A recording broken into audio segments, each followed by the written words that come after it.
I guess I can go back. Thank you. So we have a few different checklists. The listing checklist is just the listing agreement. The lease listing checklist only requires a lease listing agreement.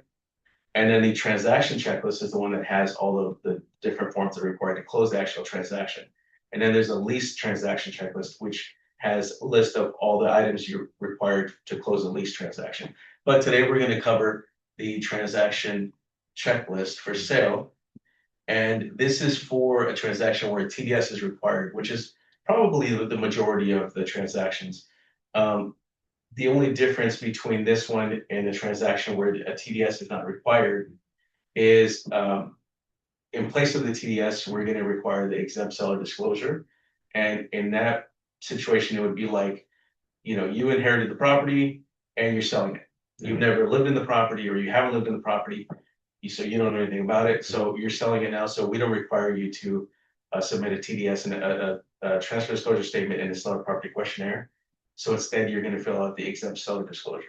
It's like probate case? No, it's just like, let's say you're, somebody that, like, parents passed away or something, you inherited the property. Yeah. Through the trust, and now you're selling the property. Right. You don't know anything about the property, Right. so you can't fill out a TDS from this No. queue. So that's the difference. That's the main difference between the two. All right, so we're going to begin with the first form on here is the affiliated business arrangement disclosure statement. And this is going to be provided by you, whatever side you're representing, the listing side or the buy side. So just, you can check the box next to either list side or buy side, or write a note saying that you always have to provide that. I'm sorry. Yeah, so you have to provide no matter what transaction. This is a company form, so that's just for our company. And other companies have their own affiliated business disclosure statement agreement or form. And it's pretty much shows, let me show you what that looks like. That the brokerage is affiliated or has ownership or interest in an escrow company or a title company or a mortgage company that is probably in the transaction. So we're not hiding anything. We're saying, yeah, I'm representing the buyer, but when we're using one of our lenders, just to let you know, we have ownership or own the mortgage company.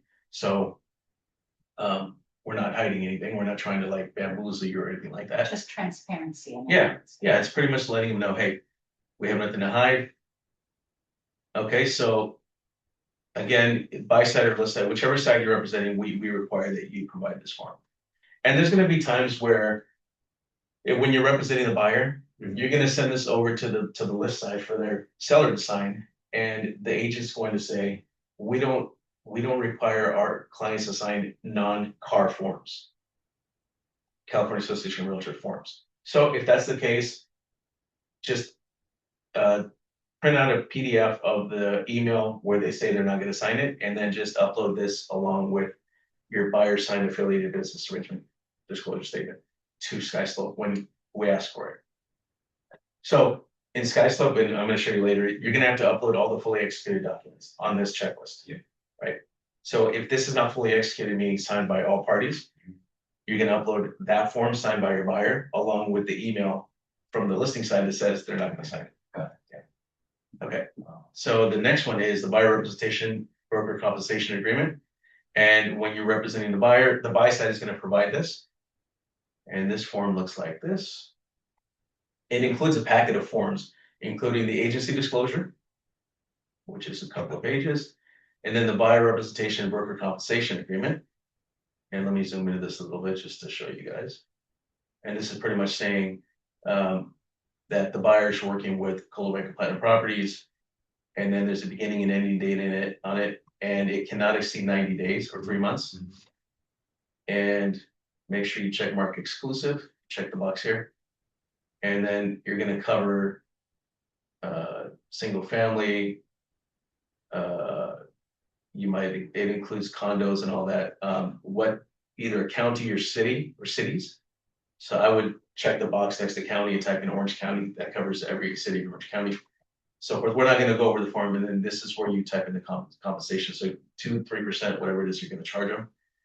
Anyways, this is the form, and there's a few more forms that are in the packet for the BRBC, which is the broker compensation agreement. And let's see, so let's go to the next one. So this is a few pages long. This is another form that's included in that packet of that form. And buyer compensation advisory, this pretty much tells them how each broker is gonna get paid and who pays them and things like that. It just explains it to them because the law changed, right? On how agents are paid. Possible representation more than one buyer seller. This is also in the pack, and this pretty much says that you might be working with more than one buyer or seller, and you might be working with another buyer to submit an offer on the same property. So this just lets them know, hey, you're not my only client. I might be working with other people. So if they, doesn't want to disagree to sign it, we cannot proceed with that, right? That buyer seller, because we might have multiple other listing or. No, this is part of the buyer broker representation agreement. Yeah. And it's a packet of forms, so a few forms, and this is one of the forms. And it's just letting you know, hey, just to let you know, I might be working with other buyers. Right. You're not the only buyer. So But I don't know why they wouldn't sign that. Right, yeah. Is this the form that is the new law in the last 2 years that you have to have before you show property to a No, buyer? this is the form here, the BRBC. Okay, And so they have to sign that before you show them. Yes. anything. yes. And so when this form first came out and when the law first came out, buyers didn't want to sign this. I'm not going to sign anything with you. I never had to before. Whatever. It's like, okay, you don't want to sign with me, you're going to have to sign with somebody, because I'm not going to show you any properties without having this signed first. Right? Penalty like $5,000, like $2,500 fine. Yeah, for showing property without having it. It's California law too. It's not just DRE law. It's California law. So let's move on. Let's see. And do people often not take the full 3 months? I mean, can you do a one-time showing on? So Okay. that's a good question. There are a couple other forms. There's actually one other form. There's a single property showing. I forgot what the form is called, where you can enter up to 3 properties, Okay, and you can set it for like a month. It's going to have the same time beginning and ending date. You can set it for a week, set it for a month, whatever it is. But it's going to have 3 lines here at the top where you can type in the property addresses. So this is a buyer broker agreement for this property or these 3 properties. But you can also use this for the same thing. Right. So you could just type in the specific property. So you could say that this is for a property right here, additional description. Yeah. Just type in the property address. Or right here where it says following specified properties, check the box and then type in the property address and only check that box. But the other one, there's no mistaking that it's for those specific properties. And so when you're doing an open house for a property, that's one of the things that we have you take with you, the BRBC, this one, or that other form, which is the property showing. I forgot what the form is called. I can let you guys know later. But that one has the 3 lines in case there's a buyer that comes through and they want to submit an offer through you, the listing agent, but they don't want to sign a 3-month BRBC for any properties. It's only for this particular property. And they're probably going around and submitting offers through listing agents for other properties, right? And so they're not tied into anybody in general. but they are on that property. They are on that property with you.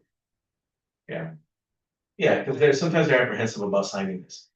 And they're like, no, I just want you to represent me for this property, not any other property, right? So that's when you would use the other form. And you say it's we'll start there. Yeah. Joe over time. But buyers always think that they're gonna get a better deal if you go directly to the listing agent, but what they don't understand is most of the times, the listing agent is not looking out for them. They're looking out for, I'm gonna get the highest price for my seller, I'm gonna get the best terms, I'm gonna get, reduce the contingency periods, even though it might affect the buyer in a negative way. Right. Sometimes the buyers are okay with it, but still, they're not really looking out for the buyer. Right. So I don't know why a buyer would go try. I mean, if it's worth it for them to save $20,000 and not be well represented. Anyway, so there's a few different forms here. We went over them.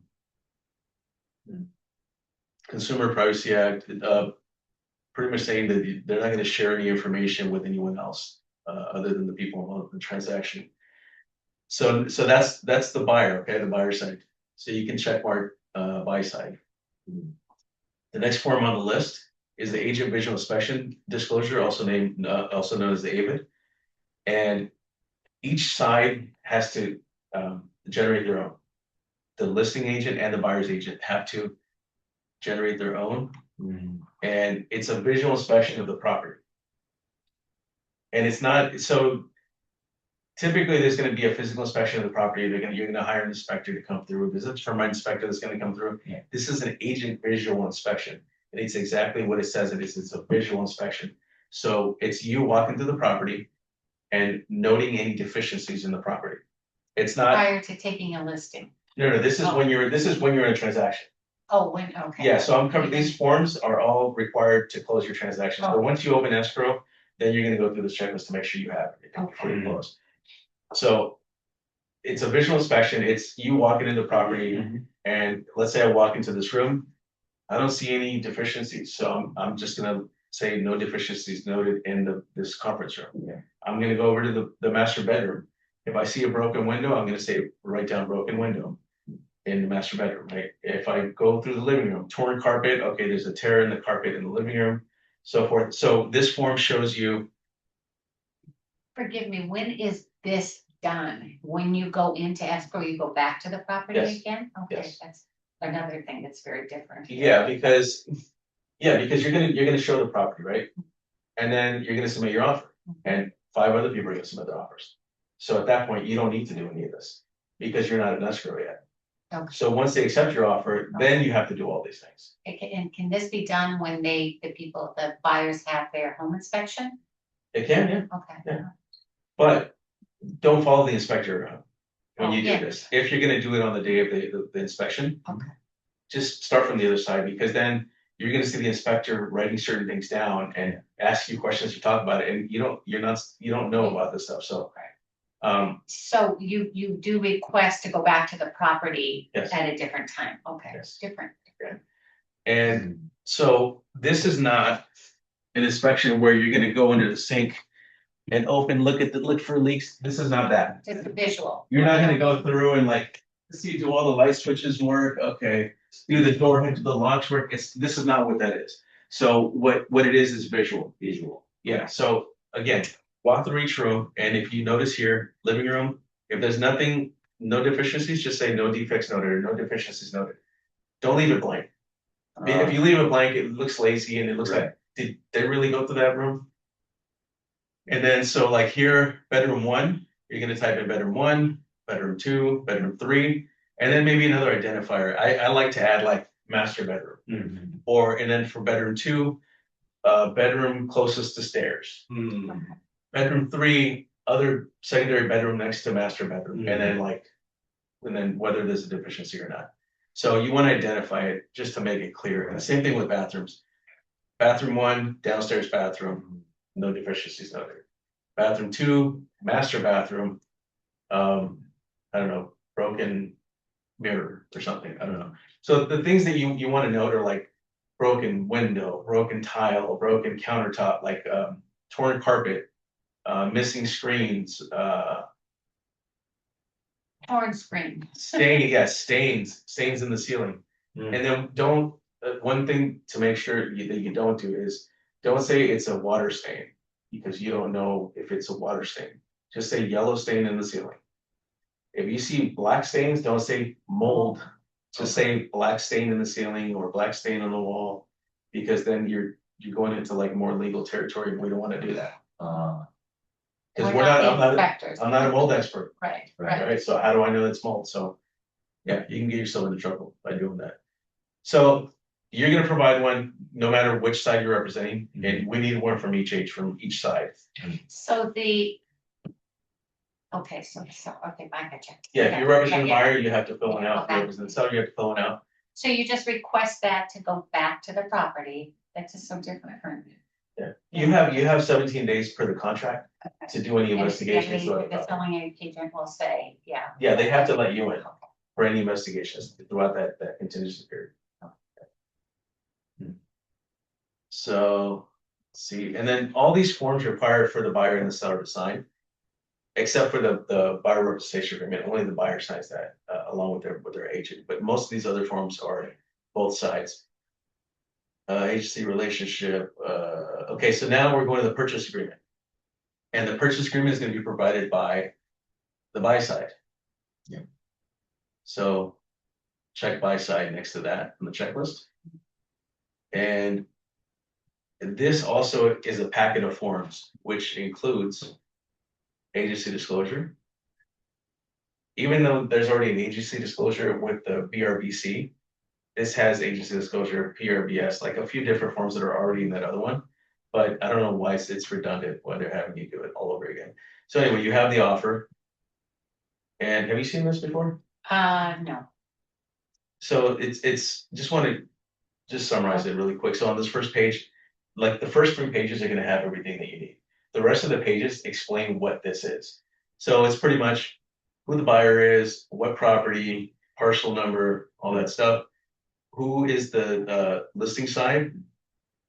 Agent and brokerage, who is the buying side? Brokerage and agent. And then what offer, what the offer is. Good morning. So what the purchase price is gonna be pretty much, and if it's cash, you take that box. Escrow period, so how long is escrow gonna be? You could either specify a number of days, which is usually 30 days, 30 to 45 days, but 30 is common, or a specific date. There's some people, some cultures, that they can't close on a Friday, or they can't close on a certain day, so they want to close like on a Wednesday. So you might not see 30 days, you might see a specific date because they want to close on a Wednesday, it's like good luck or something, I'm not sure.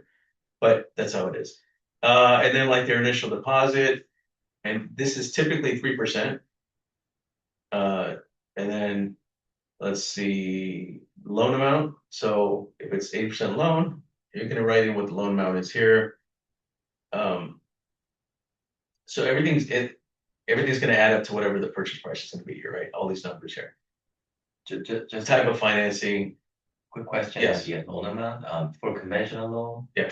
Is it pretty like common, that they have like more than 8% loan, like, 3.5%? then you can do 5, 10, 15, 20%. But then it will make the offer look weak than others? It depends, if are there any offers? No, how long has the property been on the market for? It could be a strong offer if it's the only offer. Right. So. Okay, and then the next page is this, this is where you would negotiate, this is the new law, that the seller pay for your commission. You're representing the buyer, you're submitting an offer, you have a BRBC with the buyer, and the buyer agreed to pay you, to say 2%. Yeah. But you told the buyer, Mr. and Mrs. Buyer, I'm gonna try to negotiate that the seller pay for that commission, so you don't have to pay. And this is where you check that box. And then you enter 2%, but this percentage cannot exceed the percentage you agreed to with your buyer. If it does, you're only entitled to whatever you agree to with your buyer, even if the seller agrees to pay 3%. and you negotiated. Yeah, And buyer will get the credit, like say. it was not that the buyer gets a credit, the buyer gets the buyer is off the hook from paying you commission. Right. So So that, is it pretty common that always here in California, the seller will pay that commission? it has always been the case, but ever since the law changed, now they don't have to. Because before they would offer it in the MLS, they would say, the Correct. seller's willing to Yeah. pay this much, now you can't even mention it in the listing side or in the MLS.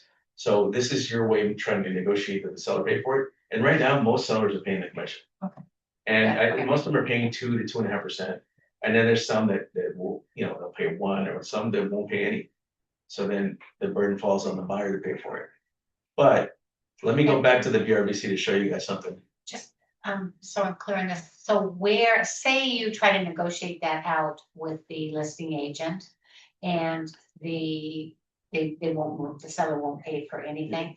At what point have you already, or do you discuss that then with your buyer? Like that they have to pay the commission, or that's Well, already when they- disclosed on the, No, so here's what's gonna happen, but let me show you something real quick, and I'll come back to that. So. Let me zoom into this. and So you when can you- jump the gun. No, this is good, because we're talking about this. So. this is where on the BRBC that says if broker, if the banker, where you represent the buyer, receives compensation from the seller or others or from any other party for broker's representation of buyer or your commission, the amount shall be credited against buyer's obligation to pay the broker. So if, let's say the buyer agrees to pay you 2%. And then you submit your offer and you try to negotiate that the seller pay the 2%. And the seller countered and said, no, we just want to pay 1%. So now the buyer is only obligated to pay you 1%. Okay. So they win there on that side, I mean, the buyer. gets- Well, yeah, they're hoping that the But- seller pays for all of it. Right. So Yeah. they halfways win because they're expecting them to pay for all of it. But yeah, that's something. And then what you can do then is you can either tell them they have to pay for it, or there's some agents that say, you know what, I'll just take the 1%, you don't have to pay me the rest. So then you'd have to like do an addendum, submit that to escrow along with that form saying that the You're willing to commission's pay only the 1%. And then Yeah, so some people renegotiate it. And then for BRBC or for offer, it should be BRBC. It's an addendum to the BRBC. BRBC. Yes, because so you don't send this to the listing site with your offer. This is just between you and your buyer. Yeah. The only time someone's gonna need to see this is when your offer gets accepted and you open escrow. Escrow needs a copy of this because they need to know how much your buyer is gonna pay commission. And then also, if the purchase contract says that the seller's gonna pay for it, then they know, okay, now the seller's gonna credit the commission.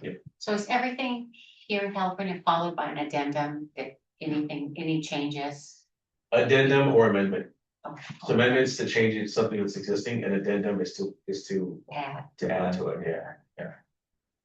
But addendums can also change things. So let's see, let's go back now. So on the purchase agreement. We have the purchase agreement, just wanted to show you guys here. So this is where you would negotiate that, right? And then so if, let's say the seller comes, they counter back and say, we're not gonna pay commission. That's when you talk to your buyer and say, hey, they countered us, they agreed to everything else except for they don't want to pay a commission. Would you like to proceed? And some buyers might say, no, let's find another one that they're gonna pay my commission, which doesn't make sense. Like, if you really love this house, we're not gonna find one like it. You're gonna compare everything else to this house. Anyway, so and then all these other things are contingency periods. So there's to make your offer look stronger, people change this to either 14 days or 10 days. And so they reduce the period and it makes it look a little bit stronger. And then we go to the next page. And this is who pays for what as far as the natural hazard disclosure. It's traditional that the seller pay for that. And then you would write in termite inspection report here, and traditional that the seller pay for that. Smoke alarms, seller pays for that to make sure that they're working, installed and everything, or up to date. These two, it's in Orange County, we don't usually have any type of reports like this, so we kind of leave that blank. Escrow fees, we say each pay their own. Because instead of saying both, what if your buyer has less escrow fees than your seller? But you say both, now they're gonna pay more because you're gonna split it. So it's just better you say each pay their own. And maybe you get a discount at the escrow or something, right? So you want to take full advantage of that. Title insurance, sellers, it's traditional, seller pay for that. County transfer, seller pays for that. City transfer tax, we don't have, I don't think any cities in Orange County with city transfers, but if you're not sure, you can always check mark seller and then write if applicable to the right over here. HOA, it's defaulted seller. HOA certification fee, it's defaulted buyer. HOA transfer fees, traditional, the seller pay for that, so you check seller there. Anyway, so I'm not gonna go through this whole form, just wanna show you guys what this is. And mostly everything's on the first 3 pages, and then we go to the next pages. And it explains pretty much what everything is on the first 3 pages. So, Yes, so to talk about like high level, like estimate about closing costs, on top of, commission. Would be something around 1% of sort of. between 1% and 2%. Got it. Yeah, the closing cost is between 1% to 2% of the purchase price. Okay. 1% on the low side, 2% on the high side. Okay. And plus whatever the commission fees are. Would be around 5% to 6%. Yeah. Yeah. Well, if you're getting 2% Yeah. commission, So four, you add another 1% or 2% to that, so no more than 4%. right. Okay, so let's move on here. So this is the purchase contract. Again, the buy side generates this. And remember, along with your offer, you're gonna submit the RPA, proof of funds, and pre-approval letter. So those are three things that are on this checklist that the buy side is gonna provide, so we'll get to that. So along with this, you have the buyer investigation advisory, which is the same packet for the purchase agreement. And then you have possible representation more than one buyer seller, is part of it, fair housing, part of it, buyer homeowners insurance advisory. This is all part of it, wire fraud. Make sure that when you open escrow, and we talk about this in the purchase, working with the buyer in the purchase process, that your buyer knows that once you go into escrow is gonna be sending you wire instructions for the deposit. Yeah. Make sure with an account number, make sure that they call escrow to confirm that they sent that email and confirm that account number. Because this is where fraud comes in. Fraudsters intercept emails and send an email pretending they're escrow, and the email looks like the escrow company sent it, but they put their own account number and the buyer falls for it, they wire the money and it's gone. And then they get another email from escrow, hey, when are you gonna wire the money? It's like, I already did. And we didn't get it. So make sure that you have them call escrow to confirm. Let's see. Part of the RPA. Along with your RPA, there might be counter offers. So this is where you're going to include this on the checklist. Any counter offers or addendums or anything like that to the RPA. And keep in mind that there could be addendums, multiple addendums to multiple forms. So if there's an addendum to this, it's gonna be addendum 1, addendum 2 to the RPA. It's an addendum to the RPA. There could be another addendum 1, but it's addendum 1 to the seller property questionnaire. And then, I don't know if I have a copy of an addendum here, but at the top, it has like how it says here, number 1. So you're gonna enter number 1. And then here it's gonna say to the purchase agreement. So you check the box as an addendum to the purchase agreement, or it's gonna say or other. So you're gonna check other and say seller property questionnaire. So it's an addendum 1 to the seller property questionnaire. So you might have addendums to multiple forms. So now let's go to back to the checklist, and we're gonna go to the next form. Closing statement. Closing statement is something you're gonna get from escrow. And let me show you an example of a closing statement. I think I have one here.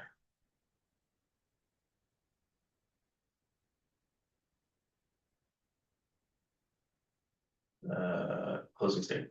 Okay, so there's gonna be a seller's closing statement and there's gonna be a buyer's closing statement. So whatever side you're representing, that's what you're gonna get from escrow. So in this case, this is the closing statement, shows you where all the money went. And it should say closing statement. I don't want to put the address on there. It's a property that was worked on for. So that's what that looks like, and that's going to be provided by escrow. So you can check the box next to escrow that escrow provides that for. Right here, escrow. Condo HOA, other common interest. So pretty much HOA docs. You're going to get this from escrow. And you're going to receive acknowledgement of receipt of HOA docs from escrow that's signed by the buyer. And that certifies that the buyer did receive the HOA docs. So that's what you can upload in this line item. Some people also upload a copy of all the HOA docs. You can do that as well, but we just require the acknowledgement of receipt. The next line is contingency removal. So here's the buyer contingency removal. Most likely you're going to have a buyer contingency removal. It's rare that you're going to have a seller contingency removal. So we're just going to go over the buyer contingency removal. So there might be 1 removal of contingencies, there might be 2, there might be 3, because you might remove the investigation contingency after 10 days, but leave all the rest in place, and then remove another contingency after 14 days, which would be contingency removal number 2, and then remove all contingencies on the third one. So then you would check this box here to remove all contingencies. Mm. But if there's only one, and it's day 17, and you're gonna remove all contingencies, you're just gonna write number 1 up here. And check this box, buyer group by removes all contingencies. Have the buyer sign it, send it, and that removes contingencies. Now the buyer cannot cancel. If they do, they're risking their earnest money deposit, losing it. Okay, so that would be typically the buy side that provides that. The next on the list is the earthquake hazard report signature page, and this one is, so if you see the little asterisk next to it, it's if applicable. So up here in HOA docs, there's not HOAs for every single property right out there for sale. So it's if there is, it's if applicable. And on this one, if the property was built pre-1960, this form is required. And that form, I believe I have it here, looks like this. And this is provided by the seller, by the listing side. The next one on the list is escrow instructions and EMD receipt and amendments. So anything that escrow sends you as far as instructions and amendments to the instructions, you're gonna upload to this line item. And again, escrow provides that. We also need a copy of the earnest money deposit receipt that shows that it was wired, when it was wired. It's a confirmation, and so that's provided by escrow. And I think I have an example of that. So escrow instructions look something like this. Just a bunch of pages here. That's provided by escrow, and then I think I have an EMD receipt. Yep. The EMD receipt saying that the money was received via wire, looks like that. Okay, So Sterling is our in-house escrow. yes, And it's pretty a norm if you are on the seller's listing side to work with our in-house. yes, yeah. All right, so next on the list. Fire hardening defensible space advisory, if applicable, if it's in a high fire zone. And that's what this looks like here. Provided by the listing side. There's a few pages there. And then the next form on the list is a homeowner's guide to earthquake safety environmental hazard signature page. So all we need is a signature page. This is provided by the listing side. There's a booklet that goes with it. Make sure that the booklet is sent out. Or that your buyer, if you're representing the buyer, gets a copy of that booklet. If you're representing the listing side, make sure you send that along with this. But this is provided by the listing side. Is fire hazard also by listing side? Yes, yeah. Most of these are listing side. The next one is lead-based paint. So this one is for properties built before 1978. And this is provided by the seller. And the form looks like this. Okay, requires seller and buyer to sign, and apparently the agents as well. The next form is market conditions advisory. This is provided by the listing side, by the seller.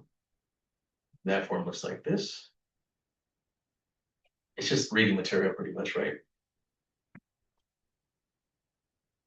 The next form is mold disclosure. So we require this when you're representing a buyer. So you're gonna check mark the buyer side is gonna provide this. So if you're representing the buyer, we require that you provide this. And this is another company form. It's not a zip forms. And this one looks like this. Pretty much tells them that we've advised them to get inspections, and if they think there's mold, do further investigating on that. And then if anything comes of it, if there's any mold that shows up later on after the purchase, you're not going to come after Coldwell Banker, you're not going to come after the agent. And so it's protecting us. There's a lot of lawsuits in California. Orange County disclosures. So depending on what county the transaction is or the property is in, they might have area disclosures, they might not. Riverside, there's some cities in Riverside County that have area disclosures, some that don't. So if you're in a transaction in Riverside County, make sure that you reach out to whatever the Association of Realtors is there, see if they have any. And that goes for any county. For Orange County, we have Orange County disclosures, and they look like this. And it's pretty much telling you that there's airports nearby, there's a nuclear power plant, that there's prisons, that there's, I don't know, just a bunch of different things. Transportation corridors, highways, there's freeways, there's toll roads. There's pretty much, so you can't complain and say, I didn't know there was an airport in Orange County. I don't want to live here anymore. It's like, okay, come on. Now you're looking for reasons. So is it for either side, buyers? The listing side is going to provide this. Oh, But remember, everybody signs it, buyers and sellers. NHD report, you're gonna get this from escrow. So typically escrow is gonna order this. Our escrow does at least. So if escrow does not order it, then the listing side will have to provide it. But I know our escrow usually orders it. The next one on the list is physical inspection or buyer inspection waiver. So if you're representing a buyer and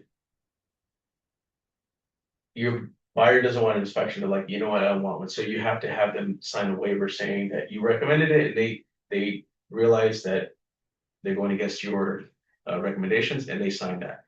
Otherwise, when you get the inspection, you're going to upload a copy of the inspection here. But most likely there's going to be an inspection. I don't know why a buyer would go into a property not knowing what's wrong with it. So you're going to get this from the buy side. Next is preliminary title report. I might have a copy of that here. You're going to get that from escrow, and escrow orders that from the title company. And here's an example of what one looks like. Shows you any type of liens, who owns the property, things like that. so is the prelim more accurate than the property profile? Yes. Uh, Yeah, because they go in and make sure that they find out what the payoffs are for like liens or like there's a first mortgage on it, second mortgage maybe. all They the- call us, yeah. And all that's gonna be paid off by when it closes. And the buyer pays title company for that, right? Or The seller pays for the buyer's title insurance. There's gonna be two policies. There's a lender policy and then the buyer's policy. Mhm. So the seller pays for the buyer's policy, but the buyer pays for the lender's policy. Okay. Yeah. But that's gonna be provided by escrow, so you don't have that, contact escrow and ask them for a copy of it. Proof of funds and pre-approval letter, remember, this can be provided by the buy side, so when you submitted your offer, you should already have this. And its proof of funds could be bank statements, it could be like their investment statement, portfolio statement that shows that they have money to pay for their down payment. And if they're not paying cash, then you will also need a pre-approval letter from their lender. So make sure you upload this as well. And this is going to be provided again from the buy side. Proof of home warranty or waiver. So on the purchase contract, there's a section where the buyer can ask that the seller pay for a home warranty and for an amount of credit towards a home warranty. And in that same section, there's a box that says that they're waiving the home warranty. So if they check that box that they're waiving it, you don't have to provide anything. But if they did ask for a home warranty and the seller is going to provide a home warranty, you're going to order the home warranty. And so the buyer side is going to provide a copy of the home warranty. So you could put buy side. There's some escrows that go ahead and order the home warranty and they order like whatever generic services and there's money left over. The buyer doesn't get that money back, right? Whatever's left over. So I would talk to the buyer, say, hey, here's your options on what services or extras that you can purchase with the home warranty for 1 year. What would you like to add to it? And then let them pick. So home warranty is basically something happens to the property, they can get warranty. There's certain things on the property, like I think certain appliances, even like roof coverage, but I don't think that covers that much. If there's a pool, it covers, I think, the pump, but not anything around outside of it, like any connections to it. There's certain things. But you're probably better off, like we have Rosie from First American Home Warranty, that you can have her call the client, the buyer, or have the buyer call her Mhm. to see what's best for this particular property. Okay. Hey, what services should I get with this particular property? And she'll ask questions like, is there a pool? No. Is there a new refrigerator or an old refrigerator? Okay, you should get this. Is there like extra coverages? So there are options. for Yeah, buying. you let her know this is how much they're crediting you, let's say $1,000. Yeah. She's gonna say, well, the main coverage is this, it's gonna be like $600, $700. You have $200 to play with, let's add this and this and this, which is another $50 or $100 or whatever it is. So it's best that you reach out to her and see what's appropriate for that particular house. Yeah, so home warranty, the buy side would have to provide this because you're not gonna have a listing side order this, right? Mhm. Because they don't know what to order for your buyer. Right. So. Okay, so the next one on this list is the transfer disclosure statement. This is provided by the listing side, by the seller. And this is what it looks like. It's pretty much a questionnaire about the property, information on the property. And this is, are you aware of? And then they typically, if they're aware of it, they answer yes. If they don't know, they're gonna answer no because that means they're not aware of it. And even if it's something that happened in the house or with the house, but they don't know about it, they're gonna answer no. So can't be mad at them if they didn't know about something and you come back after the purchase and hey, there was the pre-existing thing here and the seller didn't know. So it's, are you aware of? So yeah, so this is it. And then, so again, that's the seller. And the next form is representative capacity signature disclosure. This is a separate form. You don't have to use it. This is used when a property is owned by an entity. So you want to show let's say it's in a trust or an LLC or a corporation, that the person buying it or selling it can sign on behalf of that entity. So if the listing property is being sold from a trust, the seller is the trust. Yeah. And then the signer is going to be the trustee. So the seller is the trust, the entity, and the signer is the trustee. So for example, if It's a situation. trustees like their seller's son, we need son's signature, right? Well, whoever can sign on behalf of the trust. So you're gonna get a copy of the trust. Uh, There's gonna be instructions on who can sign. well, Excuse me. But in the RPA now, in the listing agreement, there's already a section that has the verbiage that's on the, let me show you what that form looks like. There's already verbiage on the RPA that if the seller's an entity, you could just put that on there. This is the trust name, this is the signer, who's the trustee, or this is the buyer is the trust, and this is the trustee for that trust. So you don't need this if you've already filled it out on the purchase contract. Because you're letting all parties know, hey, this is the trust and this is the signer. But if for some reason they didn't do that on the RPA, then you can include this form. So if it's a trust, you're gonna check mark here. You're gonna write the trust name. And then down here, you're gonna put the signer's name and then what their title is. Puts everybody on notice that that person can sign on behalf of that entity. Okay, and that's gonna be either whoever is the entity is, the list side is the entity, they provide that. If the buy side has the entity or purchasing under the entity, then they provide one. So there's one for a buyer and one for seller. Let me go back. In this example, this is for seller representative. There's a representative capacity signature disclosure for buyer representatives also. So make sure you use the right one. The next form on the list is the request for repairs and response to request for repairs. This is what it looks like. This is going to be provided by the buyer. So the buyer is the one that's going to request repairs. So the buy side is going to provide this. If there is the seller's response to request repairs, then the seller is going to provide that. That makes sense, right? Yeah. And this is where they can ask for, we want you to fix all these things, or maybe I want a credit or whatever it is. And then the buyer signs it, and then the seller can say, check the box, say, I agree to everything, or I agree partially,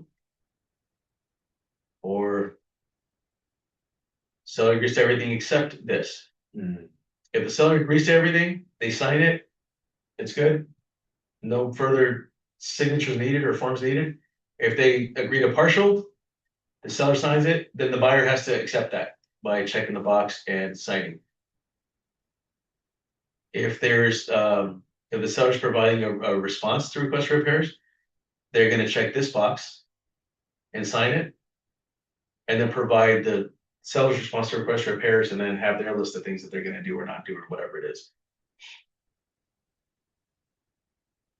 The next form is the seller property questionnaire. This is another questionnaire like the transfer disclosure statement that has a bunch of questions about the property.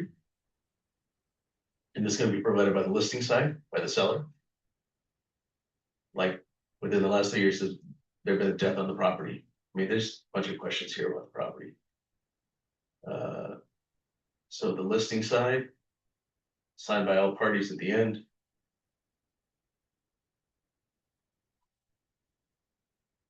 Okay, the next form on the list is seller's affidavit of non-foreign status or qualified substitute. This is for tax withholding.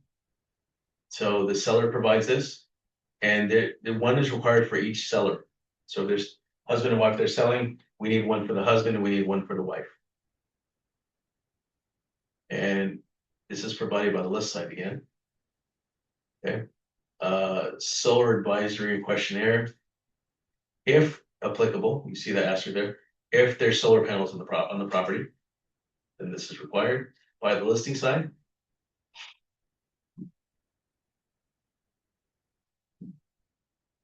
The next form is the statewide buyer seller advisory by the seller. Seller listing side provides this. This is like 16 pages or something. It's just like a bunch of reading material. Yeah. And then they sign it on the last page.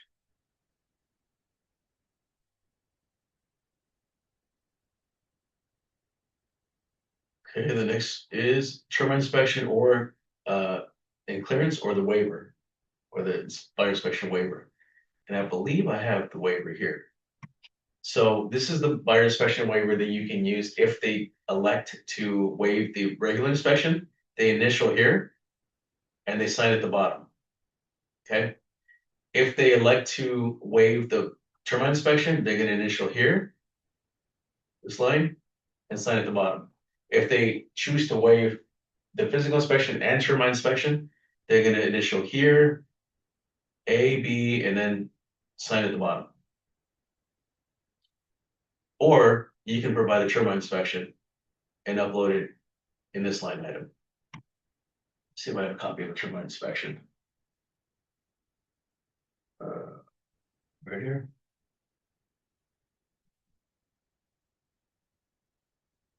This is an example of a termite inspection. I also have I think an example of physical inspection. Oh, for that, so those are the ones that I gave you so that you can practice. The reason happen, probably into the Let's see. Yeah. Here's a copy of the physical inspection. For an example. Yeah.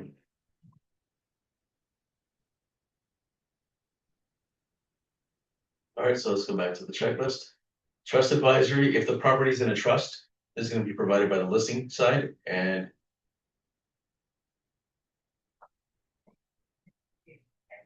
just pretty much telling them no that, letting them know that just because it's in a trust, it doesn't exempt it from having to provide everything that a normal seller would provide.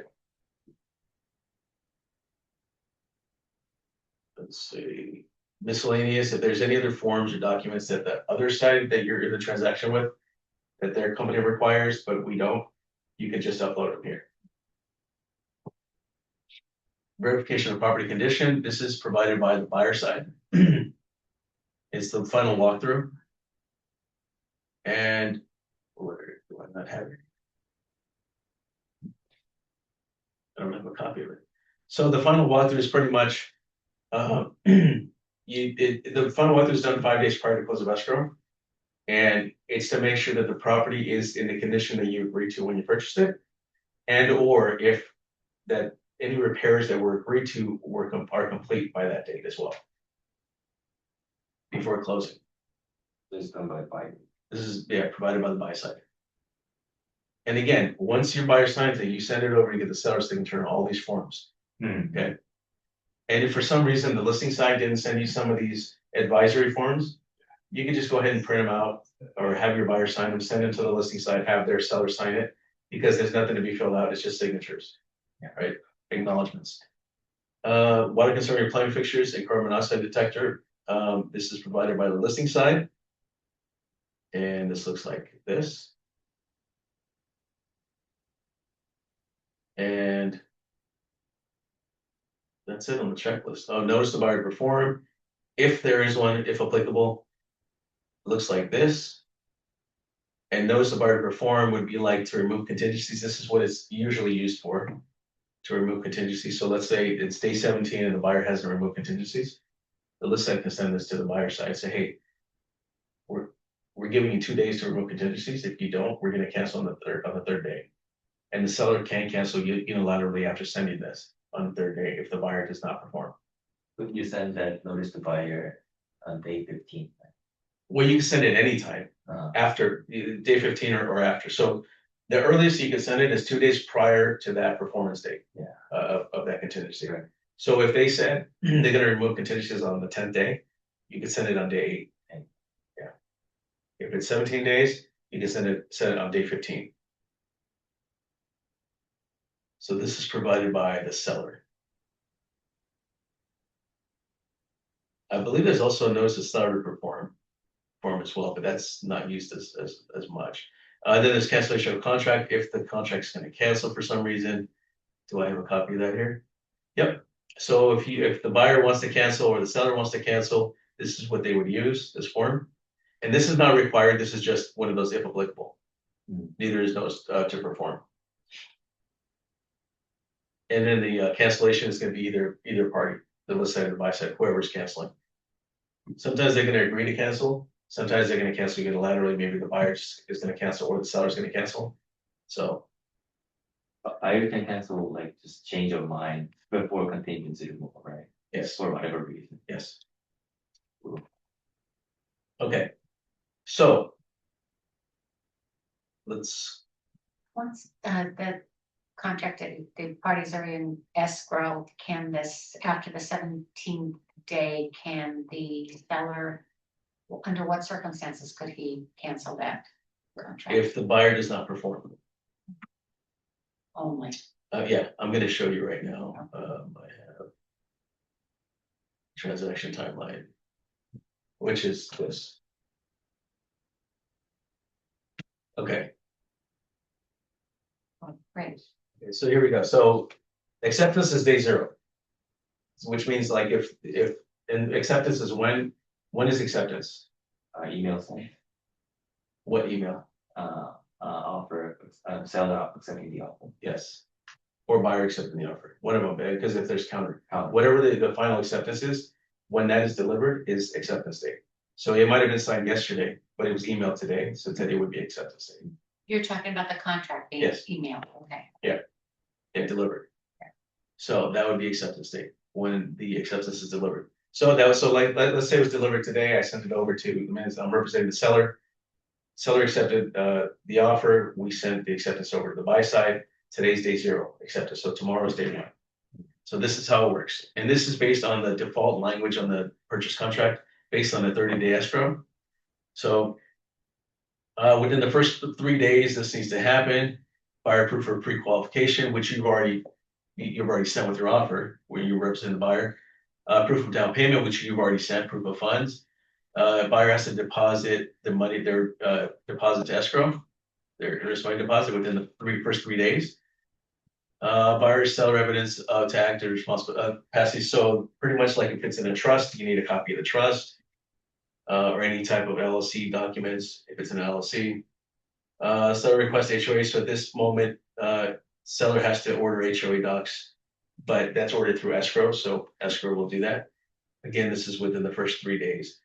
And also within the first 5 days, you also want to do this. Let your buyer know to start shopping for homeowners insurance. You also want to let them know to order the physical inspection, or you can order it for them. if there's gonna be a physical inspection. Buyer or seller is gonna order the termite inspection at this time, so if you're representing the seller and the seller agreed to pay for termite inspection, you wanna order that. Let's see. By day 5, sign and return escrow holder, escrow instructions. So escrow is gonna send out, I wouldn't go by this because sometimes escrow doesn't send out escrow instructions until like day 3, 4, or 5. So I just get them signed and have your client sign and send it back to escrow as soon as possible. Now, what else within this first 3 days here? I think for the most part, that's pretty much it. Now let's go to day 7. So by day 7, the seller disclosures had to be sent out by day 7. So all the disclosures we just talked about here, the SPQ, TDS, all those forms the seller is required to send, it should be out by the 7th day. And let's see, seller notice. So it's pretty much if there's an HOA, which we've already talked about that. So the preliminary title report should also be delivered. That's going to be ordered from escrow. Also, if there's any leased items like solar panels or anything like that, that has to be disclosed as well. Let's see. So affidavit of non-for status, that's part of the seller's disclosures that we've talked about. That has to be sent out by the seller. Make sure that all the smoke alarms are installed because in water heater sprays, you want to make sure that if you're representing the seller, you want to make sure that all the smoke alarms are working and that the water heater sprays. Because when the appraiser comes out, if that's not done, then they have to come back out after that's already completed, and that is an expense to the seller. Even though it's the buyer's lender that's sending out the appraisal and the buyer's paying for the appraisal, if the appraiser has to come back, the seller has to pay for that visit. So make sure you tell your seller, if you're a resident seller, to make sure all the smoke alarms are working and that the water heater is braced. And now there's a bunch of days here in between that you're gonna either start doing requests for repairs if you're representing the buyer and start trying to negotiate that. And you're gonna go back and forth. And then if you're representing the seller, based on the default language of the purchase contract, the contingency period is 17 days. The soonest you can send a notice to buyer to perform to remove contingencies is 2 days prior, which would be day 15. And remember, the buyer can cancel throughout this whole thing for any reason if they have not removed contingencies. The seller cannot. This is the seller's way out if they want to, which I like to do regardless of when I'm representing the seller. I send a notice to perform 2 days before the 17th day, just to give my seller an out if they wanted an out. Because if you don't, it might be too late later down the line to send a notice to perform and whatever. But this is their way out if they want a way out. So you're giving them that window to climb out of in the middle of the night. Guess nobody got that. And what happens here is you're going to send over the signed notice to buyer perform to remove all contingencies. You're giving them 2 days, which means if they don't remove them by day 17, the seller can cancel unilaterally on the 18th day. They don't get to keep the deposit, but at least maybe they have another offer and waiting in the woods or something, like higher offer, better terms, whatever it is. So they can cancel if they want to. They don't have to. It's an option.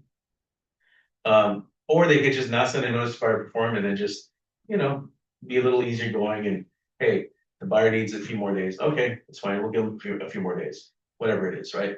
And then day 17 rolls around. And do you need an additional addendum or to extend those 17 days, the No, extra 5 days or no, anything like that? no, Okay. you don't need it.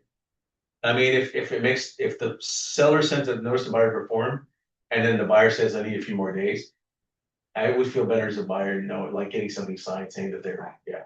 Because if you don't want them to cancel and, Right. So that could be something. Mhm. But if everything's going well and all parties are getting along pretty well and they're understanding, you don't have to have it. Mhm. And most people are not going to send a notice to buyer to perform because they think it's rude. And with it's like, I don't care if you think it's rude, it's not protecting my seller. And I usually say it's company policy. So when I send one, I usually tell the other agent, hey, just to let you know, it's company policy. We send a notice to buyer perform to remove contingencies. So It's just company policy, so it's just to protect itself. That's a good line. Yeah, because if you don't, you just send it, they can be like, oh my god, why do you guys want to cancel? What did we do? It's like, no, so prepare them for it. And then so by day 17, the buyer should remove all contingencies. And if they don't, what happens? Nothing. Nothing. The transaction keeps going, it moves on, it continues on. But then if it lingers until like day 30, this time is over. I close a transaction representing the seller. I sent out like 4 or 5 notice to performs. And we never canceled and they never removed contingencies and we still closed. Hmm. So there's gonna be those transactions where they don't remove contingencies and you still close. But the hard deadline is day 30, is it? If you decide the offer. And close of escrow is after 30 days. Yeah. Okay, so after that deadline, we cannot proceed with this. No, if you don't have it, you don't have it. But if the important thing is that it closes, right? Right. So if there's no removal of contingencies, then there's no removal. I mean, you want it, but so you might not get it. Right. And what happens? Nothing happens. It just allows your seller to cancel if they want to, but they have to send a notice to perform before that. So by day 17, the buyer should remove contingencies. They should have returned all the disclosures signed, the seller disclosures that the seller sent over. They should return them back signed. These are all the contingencies they have to remove, pretty much all the contingencies, right? And then there's going to be days within the transaction that you have nothing to do. Because everything's pretty much done. Now you're waiting for either repairs to be completed or the appraisal to come through or whatever it is, right? So the next big thing would be final walkthrough, 5 days prior to close of escrow.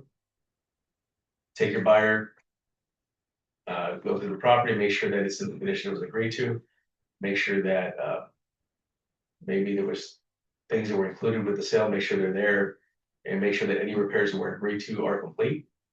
And you sign the form, send it off to the listing side, have them sign it, send it back, and then you close escrow on day 30. So somewhere around, like I think within 5 days to 3 days to close of escrow, between those days is when the buyer's going to sign the the loan docs. So that's all going to happen, I think, within like 5 days prior to close to 3 days prior to close, within that time frame. So any questions? I Is think you it, just learned how the whole transaction works. if it's like, what if it's like a 20-day escrow, 40-day escrow, how long do they have to remove contingencies, the buyer? Whatever is on the contract. So you write it in, so if it's like a 40-day, you could write, they have 20 days to remove. Well, people don't usually extend contingencies. They usually either keep the default 17 days or they shorten it. Okay. But unless they need, like, for some reason, I don't know, there's a contingency for the sale of the buyer's property. That could be something that'll extend it a little bit longer because now we have to wait till my property sells, so I can close on this property and buy it from you. So that could extend it. But the contingency periods wouldn't extend. Those are tricky. Yeah. Because you could say, it will give you until a specific date, that's when the 17 days start. Or the 17 days start as soon as we accept your offer. It can be a little bit tricky, but it could be done. It's been done. And then, so I wanted to talk about file organization also. When you're saving your files, I like to create a transactions folder on my computer. And within my transactions folder, I have other folders, one for each transaction. And within each transaction, I have, like, let's say this is a lease transaction. I have folders. I have one folder that houses all the applications that I receive. You have to keep copies of everything you receive, right, on file. So when I go into my applications folder, these are 3 different applicants that I received, or 3 different groups of people. So within this one here, there's nothing in there. Did I not copy, it didn't copy everything over. So I have it on my computer, it didn't copy these over, but see, for this group. There's this applicant, this applicant, this applicant. And then for this group, it's probably the husband's application and the wife's application. And so along with their application, it's like their credit report, it's their pay stubs, it's their bank statements for each applicant. So I keep that, in a separate folder. That was for a lease, This is correct? for lease, and then the lease documentation. It didn't copy over, geez, okay. So then I would keep lease documentation, like the lease agreement, any disclosures, things like that that are required for that. This is gonna be a better example here. This is for a transaction. So I think this is that same transaction I showed you guys samples of earlier. So this is a buyer representative. And then this is the initial offer. So I have a folder just with the offer that has my offer, proof of funds, and the pre-approval letter. So it's got all that in here. And then I created another folder for fully executed documents. So these are all the documents that are in the checklist. So I labeled them that way too. So it's easier for me when I have to upload it to SkySlope for the office to have a copy of it. I know what goes on what checklist. So if I'm looking for it, I have to, excuse me, upload a copy of the NHD report on the checklist. I'm going to click NHD report and then add it to that line item. If I'm going to do the termite inspection, I'm going to add it to that line item. So I know exactly where it is. So file organization is great, right? And then escrow, I created an escrow folder. It's going to have closing statement, escrow documents, EMD receipt, things like that, everything I collected from escrow. Preliminary title report is probably in here, I'm not sure, unless it's in this other folder. Anyway, so file organization is going to be great for you guys if you guys haven't done this yet. Also within your email, do the same thing within your email in your inbox.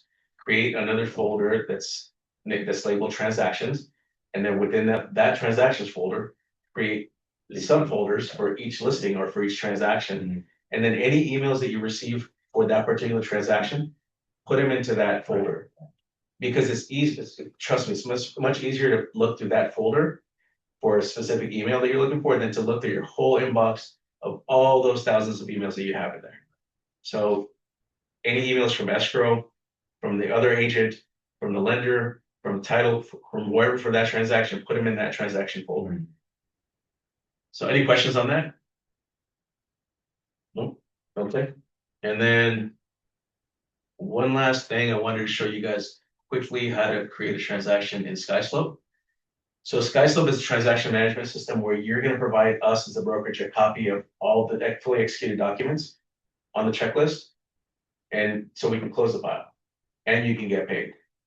So you don't get paid if you don't complete the file, right? So make sure that you have everything. And then also, we recommend that as you get these things fully executed and emailed to you, you upload them as you go along.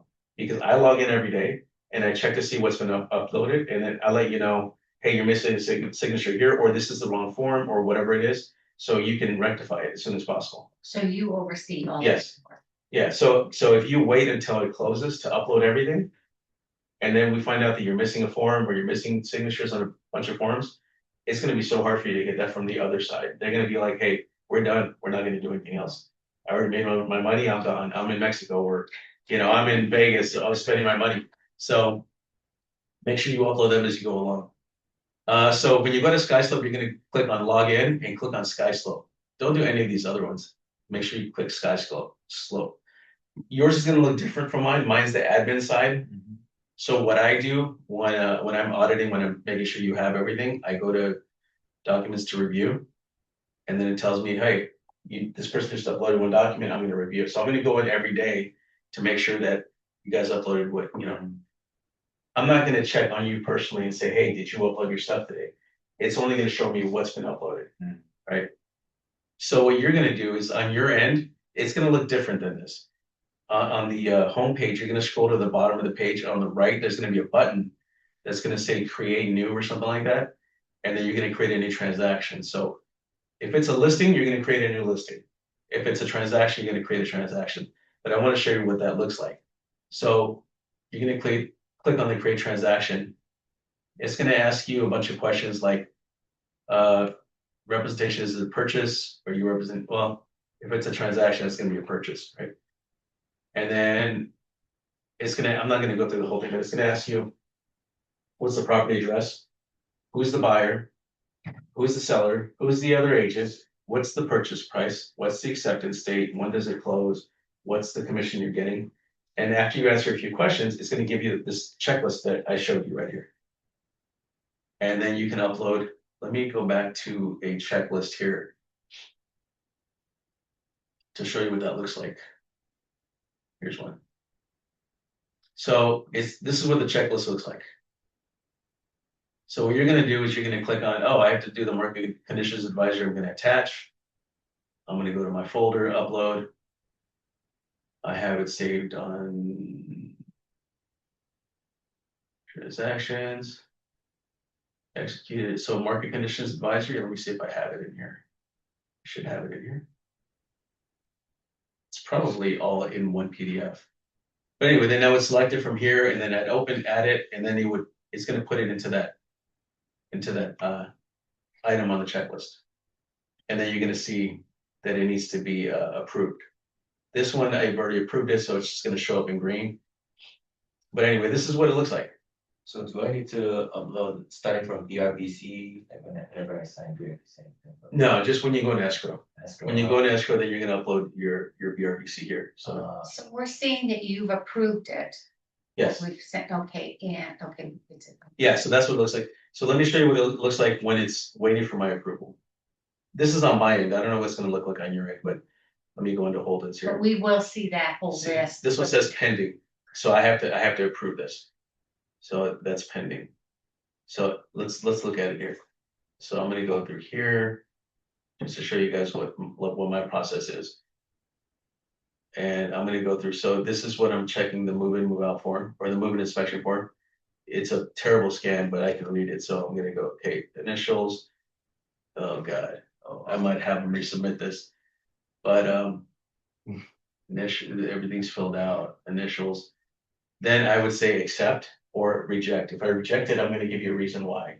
Hey, this, one thing that I reject a lot is when people upload, like these are, I think, pictures that they uploaded, or I don't know, you scanned it. Is when you upload like a copy of a check for a lease. And you took a picture with your iPhone.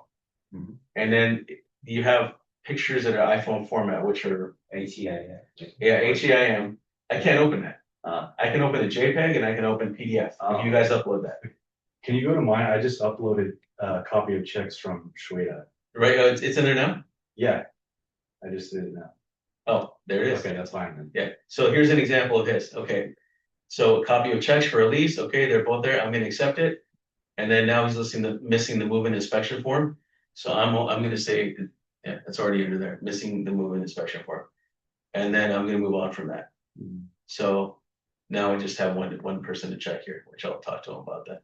But anyway, this is how you create a transaction. If you have a listing, then you're gonna create a listing, and then the listing is only gonna ask you for who's the seller, what's the property address, what's the beginning date, any date of the listing, contract, what's the commission, and then it gives you the checklist of just that one form that you need. Upload a copy of your listing agreement so we have a copy of it. So that's pretty much it. I think I covered everything. You guys have any questions? Nope. Let's see, we just covered the whole transaction. I got it. Hopefully that's helpful. I love that form. it is, I do it is too. really.